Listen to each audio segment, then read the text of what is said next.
I want to welcome everybody to tonight's financial panel. We have just a stellar group. And first of all, let me introduce myself. I'm Elsa W. Smith. I'm an estate planning attorney and the owner of the law offices of Elsa W. Smith. We are, as I said, a wills and estate planning firm based in Maryland, but we also serve the District of Columbia. In addition, I am the vice president of the American Business Women's Association, Maryland Capital Chapter. Like I said, I'm just delighted to welcome you to tonight's panel on finance. This segment is going to last up to 40 minutes.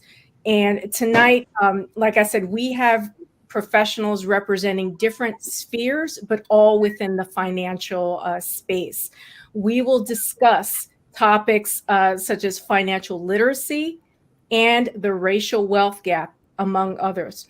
Now, before we get started, I'd like to ask each of our panelists to take just 30 seconds to introduce themselves and describe the role that you play in the companies that you're representing here today. And I'm going to start with our visionary, Dr. Constance Craig Mason. I want to take a moment of moderator privilege, if I may. I want to share that Dr. Constance and we met through LinkedIn. And I'll tell you, as soon as we connected online, we knew that there was alignment between what she wanted to do, what her vision was, and mine for the empowerment of our people. So Dr. Constance, I just want to say that I am honored to participate in really what the culmination is of your vision for this conference. And with that, I'm going to turn the virtual mic over to you. Oh, thank you, Elsa. Can you hear me okay? I sure can. Perfect. Well, thank you so much. Listen, I use social media to shop for Black excellence. I do. I am out there every day looking for people that look like me who can serve my clients best. And you were definitely one of those people. Chanel, all of you actually are those people that I look to when I need something. I'm like, listen, take my client and do them well, right? So I am Constance Craig Mason. I am a financial consultant and licensed financial advisor. I have been running my own company, Concierge Financial Group, for the last several years. But I've been in the financial services space for 13 years. And I am currently in the process of launching my first investment advisory firm. So it's going to be up and running in April. And with that said, not only will I be able to help people on the financial literacy side and, cash flow and all of that, but I'll be able to help people who have considerations for investment management, as well as full comprehensive plans. So I want to take my client from, hey, I'm not in a good place, to, hey, I'm pushing forward to wealth. And that is my ultimate goal. So thank you for allowing me to share a little bit about myself. And I'm going to toss it over to Chanel. Absolutely. Thank you, Constance. And congratulations again. I'm so excited for you. I am Chanel Simmons, founder and CEO of No Tax and Financial Solutions, based out of Maryland, but I serve clients nationwide, including Puerto Rico. Been doing this for over 5 years. I talk a different money conversation. I focus solely on tax mostly. I used to work for the Internal Revenue Service, and I used to train other agents when I was there as well. And I deal with not only individual tax, but also corporations, partnerships, etc. And what I do is I not only help you be in compliance, I help you learn the tax game so that way you can capitalize on it and utilize it in a way so that way you can be strategic and use those same tax laws in a way that can benefit you, in addition to protecting what you have from being used by the IRS, and you keep it in your pockets and keep it in your family and use it to make more money versus paying it where you don't want it to go. So. And now if we can hear from Vashti Conway, please. Hello, everyone. I'm so excited to be here today. Thank you, Dr. Constance, and congratulations on everything that is new to come for you. I always count an honor for when you ask me to come and speak. My name is Vashti Conway. I am the branch manager at a Bank of America in Colombia. But not only do I do that, but I do free financial literacy courses for different nonprofit organizations. Of course, I do it through the bank, but then I also do it just when relationships that I've made with the bank when they ask me to come back. So I do that, and then I'm also a pastor. So in the financial field, I also make sure that I always tie wealth in, always tie finances in, also with what the Bible says as well. And that's just a little bit about me. Thank you so much. Wonderful. And then lastly, but certainly not least, Mr. Johnathan Manning. Good evening, everyone. So thankful to be here. Dr. Connie, congratulations again. That's so fantastic. I'm so happy to hear that. My name is Johnathan Manning. I'm the founder and CEO of 1733 Capital Partners. It's a private equity firm based in Savannah, Georgia. However, we serve clients all around America. And I kind of got started in this industry because 7 years ago, I was day trading for myself, and I realized there was a lot of misinformation out there, a lot of fake gurus, and a lot of people lying about, they took $10 and made $1 million in 2 weeks. And I said there has to be a better way to help people, attain wealth, but not lie to them in the process. And so I began trading for myself. And then I got to a point where I was successful, and I said, you know what, how can I spread this and help other people? And so we launched a hedge fund last year. And then the company that you see here on the screen is the private equity portion of that. So basically, private equity is basically I buy companies that I believe in. I support founders that make an impact in the world. I believe you can make money, but also do good in the earth as well. A lot of biblical principles are actually in my company as well. I believe that my company is based on a parable of talents. I believe that God gave me a gift, and it's my responsibility to help that gift and really multiply other people's money, right? And so when they come back to God, they have more than what they started with. So thank you all so much. What a word. Thank you. What a testimony. Thank you so much. Well, let's get right into it. I want to tap these brilliant minds that we've assembled tonight. First question, and this is just to kind of warm up the panel. I want to know, what do you think is the top issue preventing Black Americans from achieving financial success? Who wants to go? Who wants to volley that? I can take the Yes, please. So being in the banking field, and I've been in the banking field for a very long time, it is representation and access to resources. So where I am right now, and I've been in many banks, 3 banks, not many, but 3 banks. And when you look in the banking side, you see definitely a plethora of culture, different nationalities. But when you look in the investment side, where wealth is actually built, it's not that great of a ratio any longer. And when I go out to do financial education, I realize even before even getting into the investing, it's just managing money and the education behind managing money. And a lot of times when I go do these classes, I'm in low to moderate income areas. That's where I really like to do it. And they don't know many of the resources that are there for them. So even before we go into investing, the knowledge behind finances alone, just managing a bank account, what is a savings account? How can I do this? How do I live without robbing Peter to pay Paul? And where's the representation? I know many people who have thousands in their savings account gaining at the max 0.03 because they don't feel they can trust anybody to invest their money because there's a risk.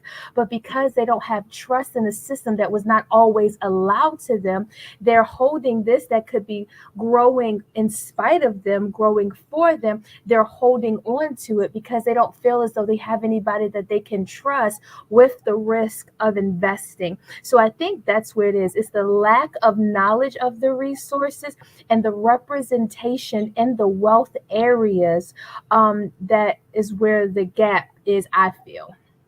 Thank you, Vashti. Who else would like to answer that question? Dr. Constance.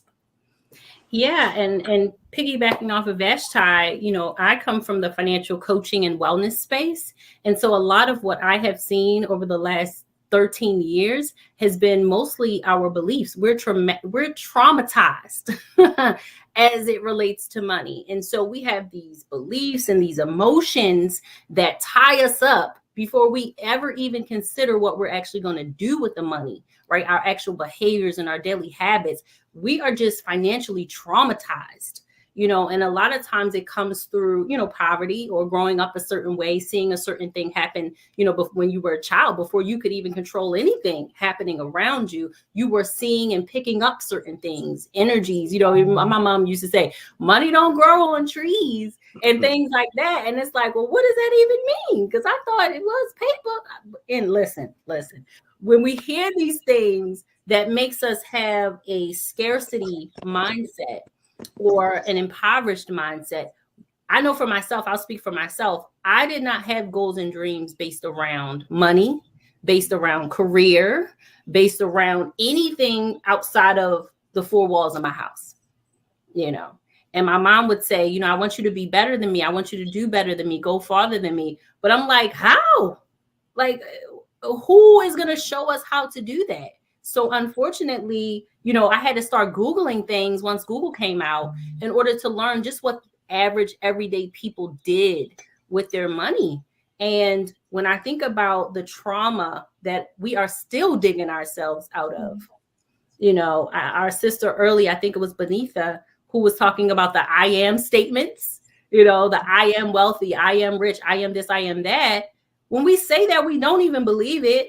That's why we have to say it so many times. That trauma goes from generation to generation to generation, and it does affect our daily budgeting.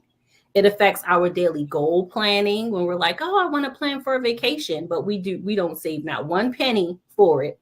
And then when it's time to go on vacation, we doing, what is it, Sezzle and Klarna and all of these other type of financing for something we could have strategically done over time if we really believed that that's what we deserved. So I feel like it is the financial trauma that we are still digging ourselves out of.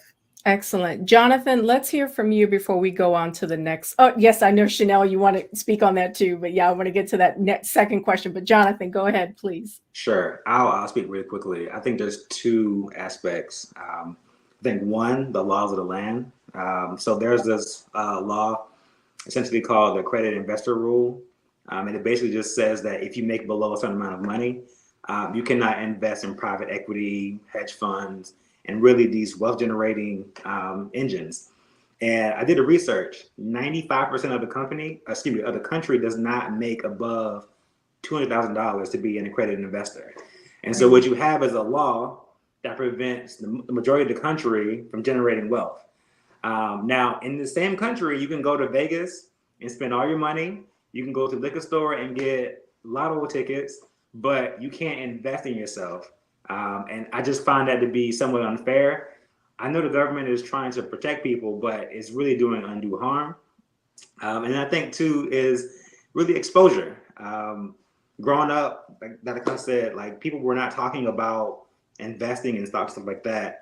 And I think so often, so I broke this down to a group of students yesterday, which finances is basically a game. There's offense, which you can make, it's basically making more money. There's defense, which is, cutting expenses. And then there's special teams, which is budgeting. So often in our basically lives, we talk about special teams and budgeting and, saving money or cutting expenses.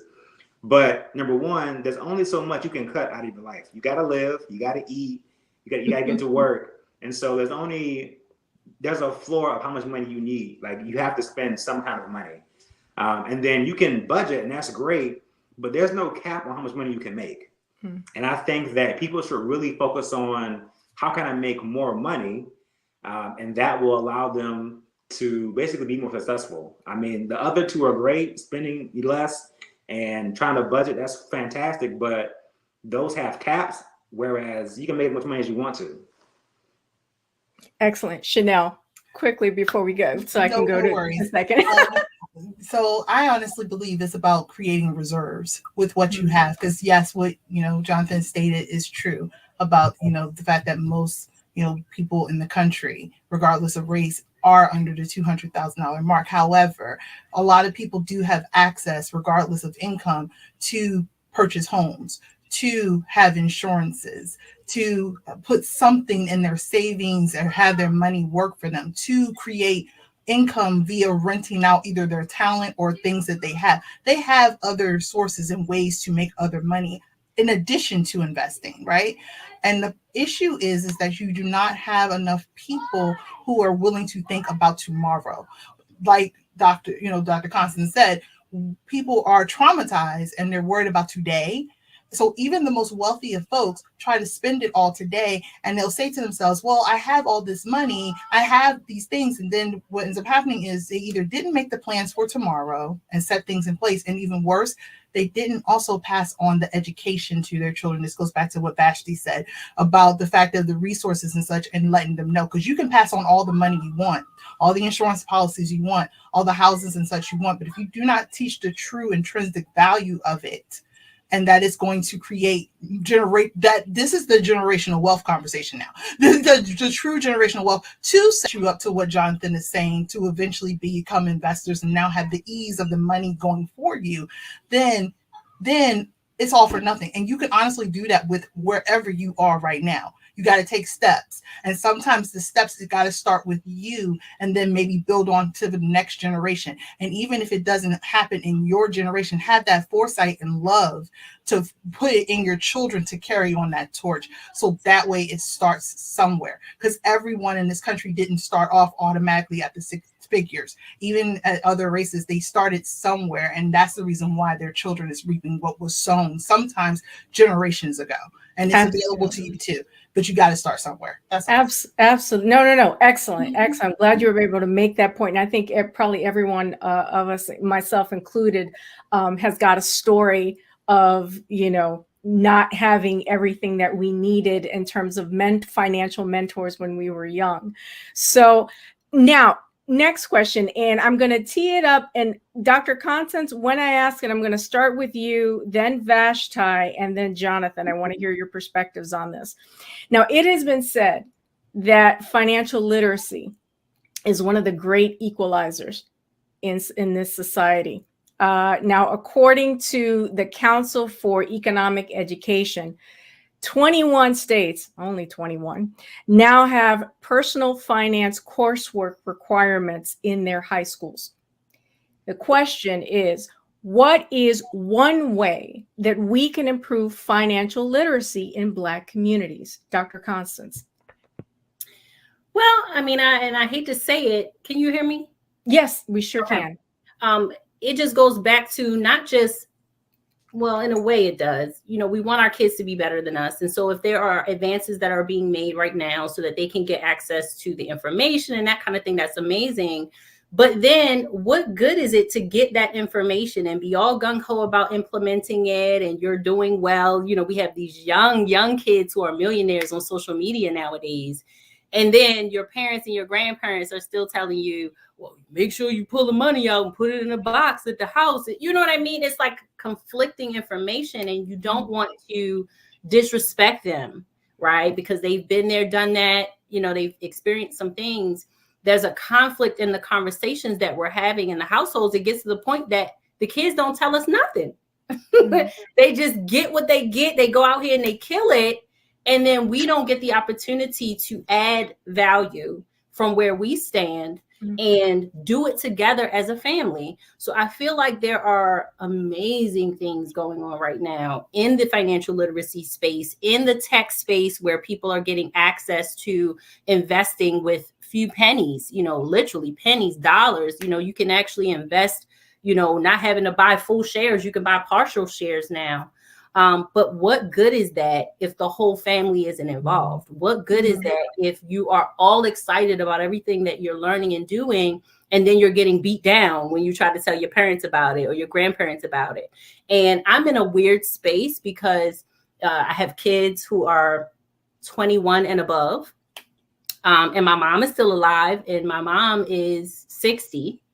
And so I'm in the middle, right? And so I have, all of this access to information because I'm in the field, and then all this technology is amazing. So my kids are able to, invest and do things I couldn't do when I was younger. And then we have my mom is like, what are y'all doing?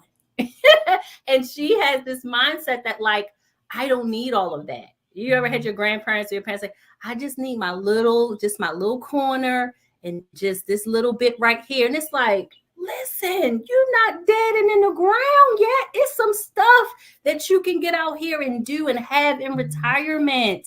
But it is like this disconnect between what's available now, how we're accessing the information, and being able to pass that back to our parents and our grandparents. So it's these uncut conversations that we're having, like at this conference, that is so necessary. Well, it's interesting you say that. It brings to mind, it probably seems like an old-fashioned concept, but the concept of the family dinner conversation. In my world, in estate planning, that's one of the things that I say that we need to stop just talking about estate planning when someone dies or when there's a crisis. We need to normalize these conversations. So, Vashti, what would you like to say?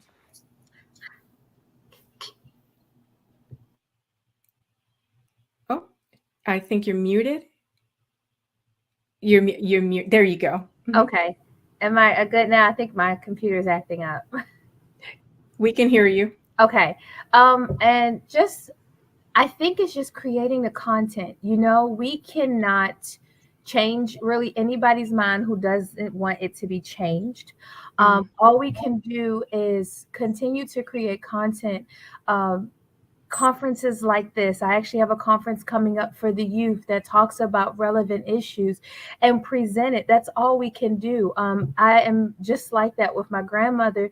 She was able to sell a house because she wanted to downsize and she has money. She's like, my aunt said, let me help you invest it. She said, no, I just want to keep it in savings. And if she doesn't want to have a changed mind, that's okay, because guess what? When I invest and I want to do something and I want to make things happen for her, I'll be able to, because she made the sacrifices so that I can be here, so that I can have, access to content, access to knowledge, so that even if she may not want to participate, I can still show her and still have her benefit from what I'm doing. But then those who are coming after me, or those who came before me who want to listen, they'll be able to have that. So I really think we just have to continue to create content and think about every stage that is still here. So again, the Gen Zs, the millennials, and everyone, and present it. Some will come. I've seen households change by presenting it to the youth.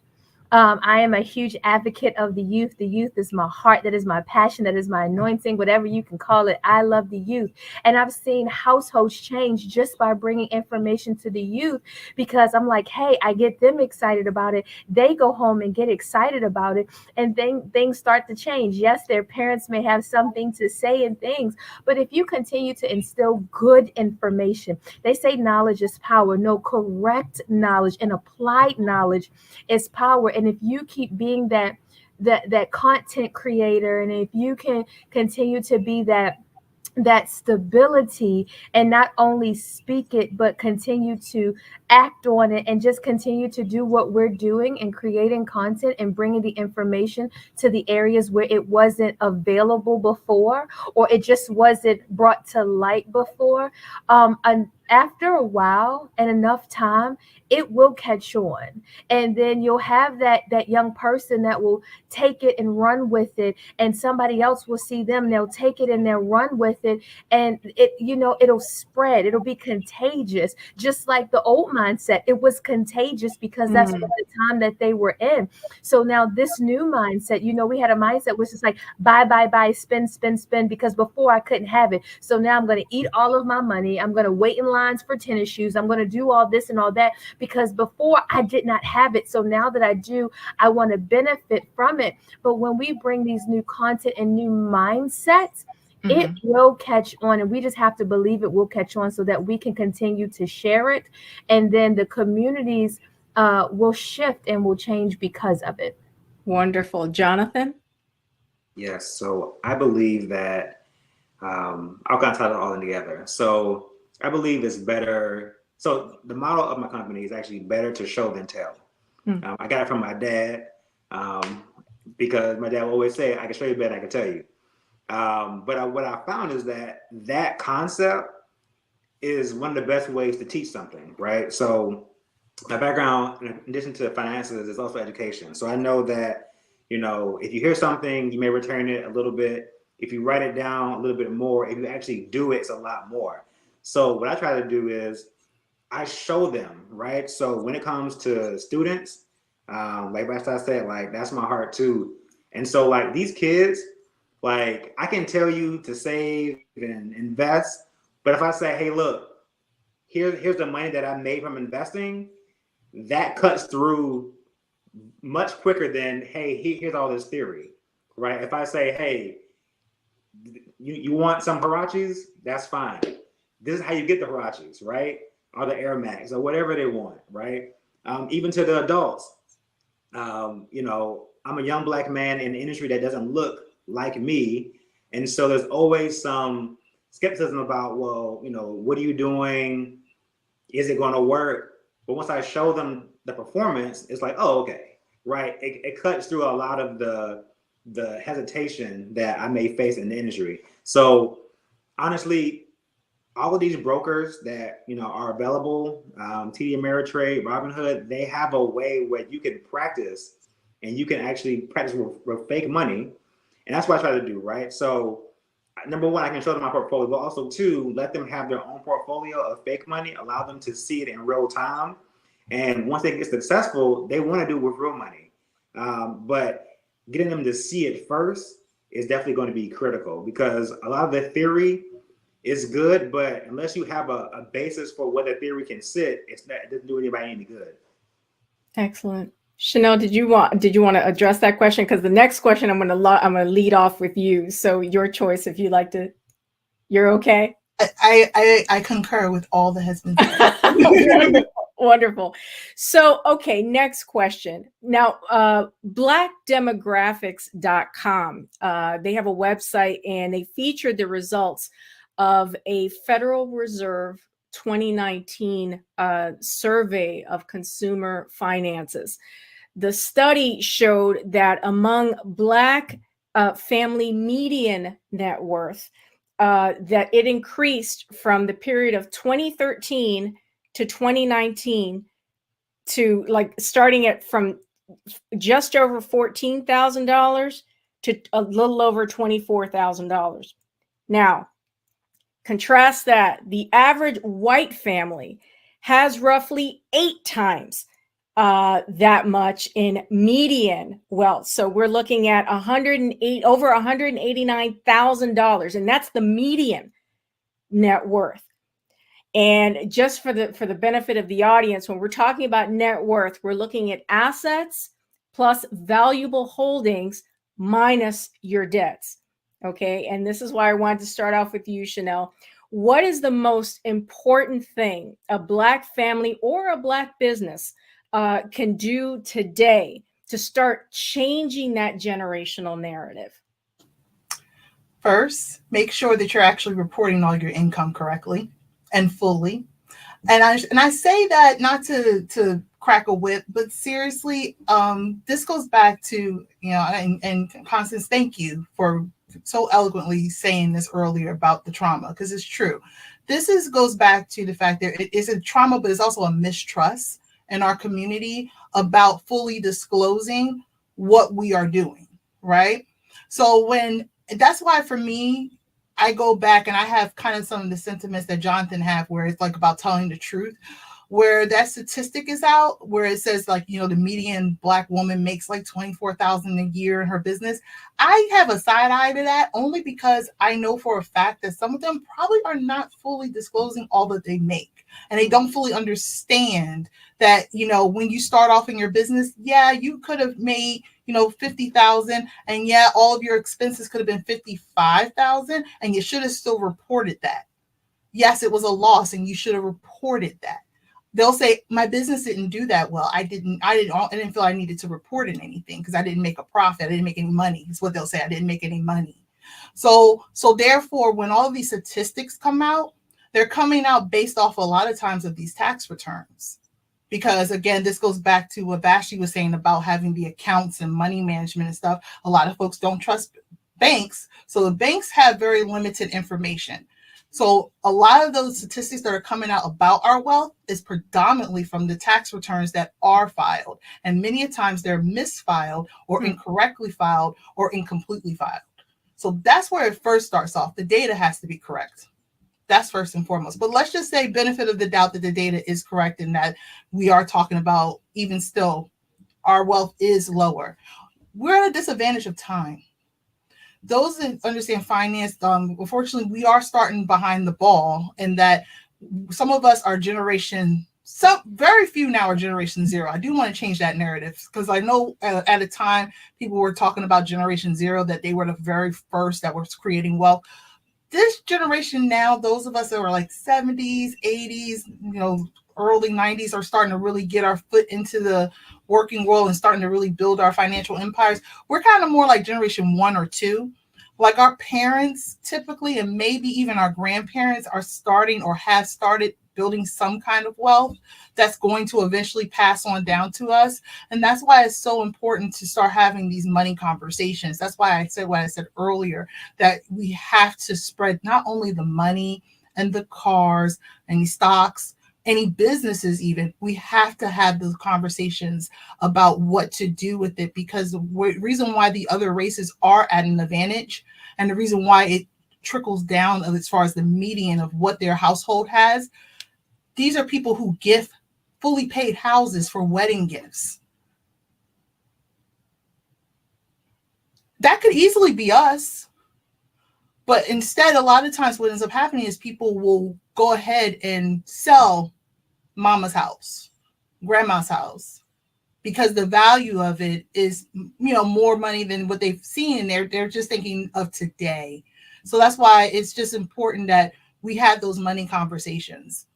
And we have to really start thinking about the full picture, not only about how we grow it today and maximize every single money source and opportunity right now, but then we also have to make sure we are leaving the educational piece and the management piece to whomever, because it may not be your children. It could be your nieces and nephews or your siblings, right? But whomever you feel is going to be the next person that's going to handle everything that you're going to one day leave behind, we have to have those conversations. And that is what's going to eventually set us up to where I believe the median will change. They talk about us as Black women being the #1 entrepreneurs in this country. We're doing it. We're killing it, right? And if we could just, in addition to making the money, making the dollars, eventually put ourselves in positions where we are now creating money with ease by investing, by partnering with capital and such. And then also too, not just saying I set up a business in my baby's name, I let my child know what that means. What's the responsibility of that? And then, and even if for some reason they decide that that's not something they want to do, get with someone like Johnathan and figure out how they can maybe flip it and turn it around and still have ownership of it. They just don't run it. These are the kind of conversations that we have to have. And I know that a lot of us don't have the kind of people who are talking about it like how I am, but that's the other piece of it. Like Vashti was saying, content is essential. And we have to start having more opportunities like this. Thank you, Dr. Constance, for having us here. And just having these kind of talks, but not only in conference spaces, but at our tables. And honestly, bringing your kids with you, bringing your nieces with you, bringing your successors with you, and anybody else, someone else that you just want to influence and impact, let them see your day so they can have a real idea of what it looks like to not only get there, but how to maintain it. And I truly believe if you combine all of that, it will be a whole nother world. And that gap will very quickly, I believe, change. Because in truth, a lot of us have a lot more money than I believe we think, especially when they always talk about the Black spending dollar. They talk about us in billions and trillions of dollars. If you really pay attention to the hair industry, beauty markets, food markets, it's never millions. It's billions and trillions of dollars. We have wealth. We just have to be better stewards. and educators. Wonderful. And Chanel, I just knew that you were just going to be a fount of information. So all I could do is just sit back and just soak it all in, as I'm sure everybody on the feed is doing. Listen, last question for the panel. Everybody's going to have a chance to respond. Now, several challenges impact Black families trying to secure wealth and build financial wellness. Lack of financial literacy, systematic inequalities, lower income, limited home ownership, all those things can interfere, right, with achieving financial freedom and independence. Now, with all of those elements at play, many are going to find it difficult to build savings or have, any kind of a nest egg. In your opinion, this is a lightning round. In your opinion, what can the industry that you work in do to try to narrow the racial wealth gap? And Vashti, we're going to start with you this time. Am I off mute? You're fine. We can hear you. Yeah. Fantastic. So one of the things and I hear everybody saying is come around the dinner table.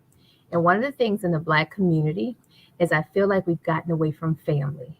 People eat on their own. They eat in their room. I remember growing up, you could not eat in your room. You were at the dinner table and we had these conversations. It's what got us together when there was a lot more inequality. It's basically sticking together. So in my industry is when we have people come in and have these talks with them, it's encouraging them to bring in the family. It's encouraging them to say, hey, let's have this talk together. Bring in your child. Let's go ahead and open the student account, but bring us all in so we can talk about what credit, we can talk about the things that they can build and how they can do banking well and even moving forward. But not only that, with the banking, they may give away, you'll see in the news, they give away a lot of money to this organization or that organization or this museum. But honestly, making sure that we have a lot of financial education going into our low to moderate income areas, making sure that our banks stay in the low to moderate income areas, and then really giving good education, making sure that people we have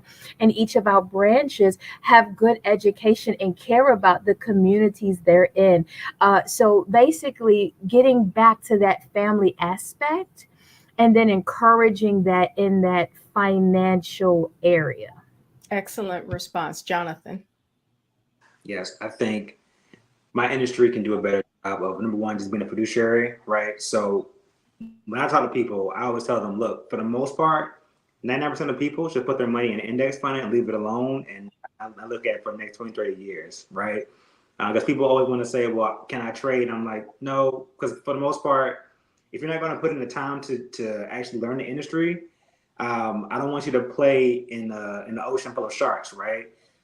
This industry has some of the smartest people, but also some of the smartest computers working 24/7 to get money out of the market. And so the average person is not going to put that time in.